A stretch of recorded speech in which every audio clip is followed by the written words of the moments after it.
24 કલાક ફરજ પર હાજર રહેનાર અને લોકોની સુરક્ષાનું ધ્યાન રાખતી પોલીસ જેમના ચહેરા હંમેશા ગંભીર હોય છે તેઓ આજે ખળખળાટ હસતા જોવા મળ્યા હતા। પોલીસ દળને શિસ્તબદ્ધ દળ તરીકે ઓળખાય છે, જેના ચહેરા પર હંમેશા ગંભીર હાવભાવ જોવા મળે છે અને લોકોની સુરક્ષાની ચિંતા રહે છે। ત્યારે આજે સુરતમાં પોલીસ પોતાનું હસવાનું રોકી શકી ન હતી। લાફ્ટર યોગા થેરાપિસ્ટ કમલેશ મસાલાવાલાએ આજે સુરતના 300થી વધુ પોલીસ કર્મીઓને લાફ્ટર થેરાપી આપી હતી।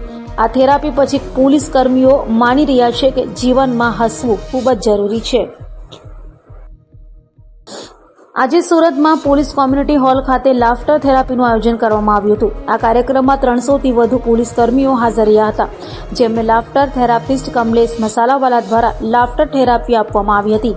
ફરજ દરમિયાન જેઓ હસવાનું ભૂલી ગયા હતા તે પોલીસ કર્મીઓ આજે ખળખળાટ હસતા જોવા મળ્યા હતા। આજે તમામ પોલીસ કર્મીઓ માટે જીવનમાં હસવું એટલું જ જરૂરી લાગ્યું જેટલું પોતાની ફરજ પ્રત્યે સમર્પિત હોવું જરૂરી છે। એસીપી એમ.કે. રાણાએ જણાવ્યું હતું કે પોલીસની નોકરી હંમેશા તણાવપૂર્ણ હોય છે, કારણ કે નોકરીનો સમય અને વાતાવરણના કારણે સારું માનસિક સ્વાસ્થ્ય જાળવવામાં અસમર્થ રહીએ છીએ। ક્યારેક અમને વધારે પડતો ગુસ્સો આવે છે। આજના સેશનમાં અમે ઘણી પ્રેરણા મળી કે પોલીસ માટે હસવું ખૂબ જ મહત્વપૂર્ણ છે, જેના કારણે અમે જનતાને સારી સેવા આપી શકીએ। મહિલા પોલીસ કર્મી ગાયત્રીએ જણાવ્યું હતું કે અમે સતત પ્રજા માટે કાર્યશીલ રહીએ છીએ। છેલ્લી વખત ક્યારે મન મૂકીને હસ્યા હતા એ પણ મને યાદ નથી। આજે લાફ્ટર થેરાપી લીધા પછી લાગ્યું કે પોલીસ કર્મીઓ માટે હસવું એ ખૂબ જ જરૂરી છે।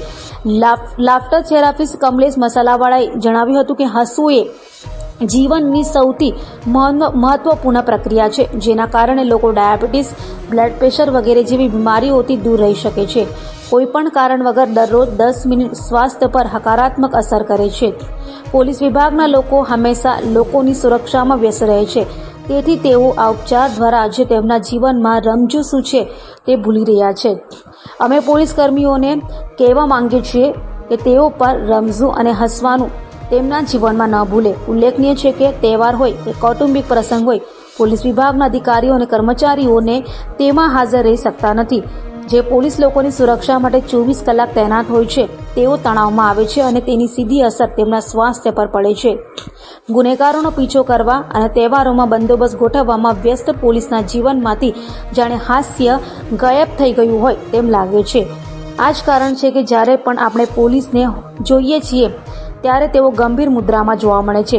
24 કલાક કામ કરતી પોલીસ માટે હાસ્યની ફરજ સાથે એટલું જ મહત્વનું છે।